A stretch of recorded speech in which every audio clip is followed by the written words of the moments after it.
E aí, povo de Deus, a paz do Senhor Jesus para todo mundo aí. Sejam bem-vindos ao nosso canal. Espero que vocês estejam todos muito bem, em nome do nosso Jesus Cristo.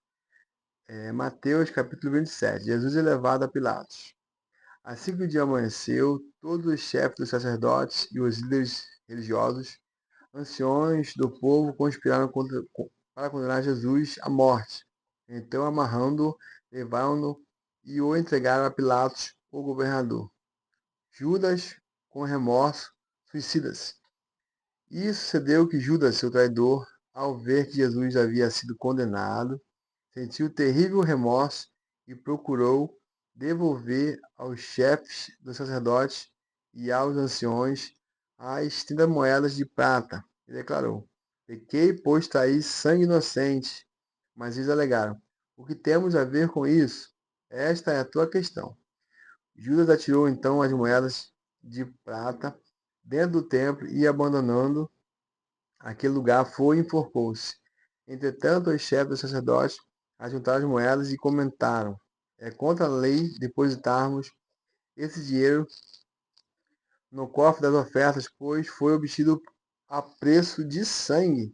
Mas concordaram em usar aquela moeda de prata para comprar o campo do oleiro e formar um cemitério para estrangeiros. Por esse motivo, ele se chama Campo de Sangue até esses dias. Assim se cumpriu o que foi anunciado pelo profeta Jeremias. Então eles tomaram as 30 moedas de prata, o valor que lhe atribuíram os filhos de Israel, e a usaram para comprar o campo do oleiro, assim como o Senhor me havia indicado. Pilatos lava as mãos. Jesus foi condenado, Jesus foi conduzido à presença de Pilatos, governador, e este o interrogou: És tu o rei dos judeus? Afirmando-lhe Jesus: Tu o dizes. Então passou a ser acusado pelos chefes dos sacerdotes e pelos anciões, mas ele nada respondeu. Foi quando lhe questionou Pilatos: Não ouves a acusação que todos levantam contra ti? Jesus, entretanto, mantinha-se em absoluto silêncio e, por isso, ficou o governador fortemente impressionado. Contudo, por ocasião da festa, era costume do governador dar liberdade a um prisioneiro escolhido pelo povo. Detinham eles, naqueles dias, um criminoso muito conhecido de todos, chamado Barrabás. Então Pilatos dirigiu-se à multidão que ali se havia reunido e lhes propôs: A quem desejais que eu vos solte? A Barrabás ou a este Jesus, que é chamado de Messias? Isso porquanto tinha conhecimento de que o havia entregado por inveja. E aconteceu que, estando Pilatos sentado no tribunal do trono, sua esposa lhe enviou a seguinte mensagem: Não faças nada contra este homem inocente, pois hoje, em sonho, muitas coisas sofri por causa dele. Todavia, os chefes dos sacerdotes e os anciões influenciaram a multidão para exigir o livramento de Barrabás e a execução de Jesus. Então, o governador entregou à multidão o dilema: Qual dos dois, a vez que dois homens, qual dos dois homens quereis que eu vos deixe livre? Exclamaram eles: Barrabás. Pilatos ainda questionou: Se é assim, que farei de Jesus, que é chamado de Messias? Bradaram todos: Crucificam. Outra vez insta Pilatos: Por quê? Que crime cometeu este homem? Apesar de tudo, a multidão esbravejava ainda mais furiosa: Crucificam! Percebendo Pilatos que não conseguia demover o povo, mas, ao contrário, um princípio de tumulto já era visível. Ordenou que lhe trouxesse água, lavou as mãos diante da multidão e exclamou: Estou inocente do sangue deste homem justo. Esta é uma questão vossa. E todo o povo respondeu: Caia sobre nossas cabeças o seu sangue e sobre nossos filhos. Olha que loucura, gente. Diante disso, Pilatos soltou-lhes Barrabás, mandou que Jesus fosse flagelado e o entregou para ser crucificado. Meu Deus do céu. Jesus é humilhado e agredido. É claro que isso aqui era o plano de Deus, mas Deus sabe como é que nós somos.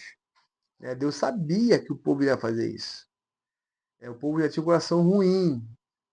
Como foi assim na época de Noé. Não foi necessário Deus destruir o povo e, através da geração de Noé, da sua esposa, dos seus 3 filhos, começar tudo de novo, um trabalho muito árduo. Vamos dar continuidade. Jesus é humilhado e agredido. E sucedeu que os soldados do governador conduziram Jesus ao pretório e agruparam toda a tropa ao redor dele. Despojaram-no de suas vestes e o cobriram com um manto vermelho vivo. Trançaram uma coroa de espinhos e a forçaram sobre sua cabeça. Puseram em sua mão direita um caniço e ajoelhando-se diante dele, escarneciam, exclamando: Salve, salve, o rei dos judeus! Cuspiram nele e, tirando o caniço de sua mão, espancavam-lhe com ele a cabeça. Depois de haverem zombado dele, despiram-lhe o manto e o vestiram com suas próprias roupas. Em seguida, o levaram para ser crucificado. A crucificação do rei. Assim que saíram, encontraram um homem da cidade de Cirene chamado Simão e o obrigaram a carregar a cruz. Chegaram a um lugar conhecido como Gólgota, que significa lugar da caveira. Deram-lhe para beber uma mistura de vinho com absinto, mas ele, depois de prová-la, negou a beber. E aconteceu que, após sua crucificação, dividiram entre si as roupas que lhe pertenciam, jogando sorte, e se acomodaram ali para o vigiar. Acima de sua cabeça fixaram por escrito a acusação forjada contra ele. Este é Jesus, o rei dos judeus. 2 ladrões foram crucificados com ele, um à sua direita e outro à sua esquerda. As pessoas que passavam lançavam-lhe impropérios, balançando a cabeça, e exclamavam: Ó, tu que destróis o templo e em 3 dias o reconstrói. Agora salva-te a ti mesmo. Desce desta cruz, se és o Filho de Deus. Do mesmo modo, os chefes dos sacerdotes, os mestres da lei e os anciões zombavam dele, vociferando: Salvou a muitos, mas a si mesmo não pode salvar-se. E o rei de Israel é o rei de Israel. Desça agora da cruz e passaremos a crer nele.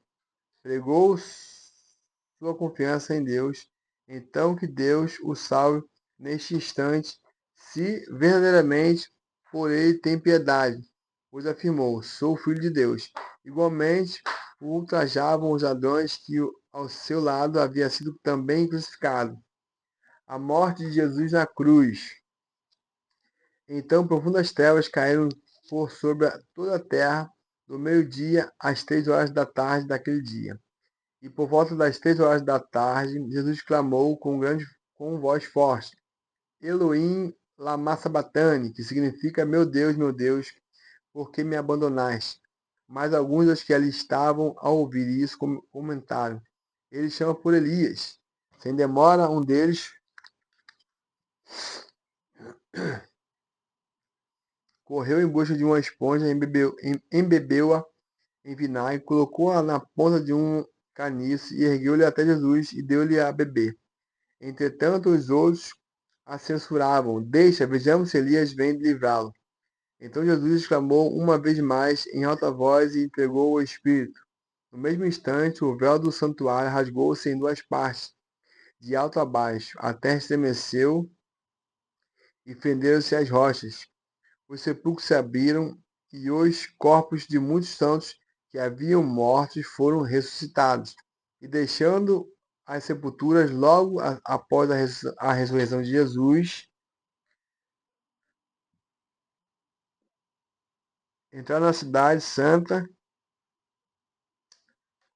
e apareceram para muitas pessoas. E aconteceu que o centurião e os que com ele vigiavam Jesus, vendo o terremoto e tudo o que se passava, foram tomados de grande pavor e gritaram: É verdade, é verdade. Este era o Filho de Deus. Estavam presentes várias mulheres observando de longe.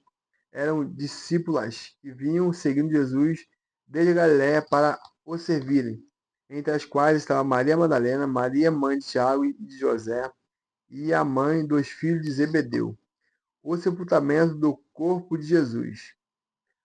Ao pôr do sol chegou um homem rico de Arimateia, por nome de José, o qual havia se tornado discípulo de Jesus. Teve ele uma audiência com Pilatos para pedir-lhe o corpo de Jesus, e Pilatos ordenou que lhe fosse entregue. Então José tomou o corpo e o envolveu em um lençol limpo de linho e o colocou em um sepulcro novo, o qual ele próprio havia mandado cavar na rocha. E fazendo rolar uma grande pedra sobre a entrada do sepulcro, retirou-se. Estavam ali assentados, em frente ao sepulcro, Maria Madalena e a outra Maria. Pilatos manda vigiar o sepulcro. No dia seguinte, isto é, no sábado, reuniram-se os principais sacerdotes e os fariseus e foram até Pilatos e argumentaram: Senhor, recordamos-nos de que aquele enganador, enquanto vivia, prometeu: passados 3 dias ressuscitarei. Manda, portanto, que o sepulcro dele seja guardado até o terceiro dia, para que não venham seus discípulos e raptando o corpo, proclamem ao povo que ele ressuscitou entre os mortos. E esta derradeira fraude cause mais dano do que a primeira, ao que ordenou Pilatos: levai convosco um destacamento e de guardai o sepulcro como melhor vos parecer.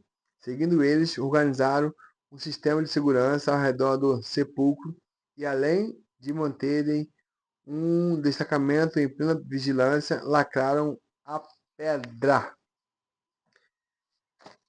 Pessoal, é algo muito triste, né? Mas quando também eu deixo o nosso Deus triste, eu também estou crucificando Jesus novamente, ou melhor, para mim não serviu de nada o sacrifício dele por mim. Então, nós temos que procurar acertar mais vezes, né? Corrigir os erros, deixar os defeitos de lado e seguir a Cristo. Fique todos na paz e até o próximo vídeo. Paz!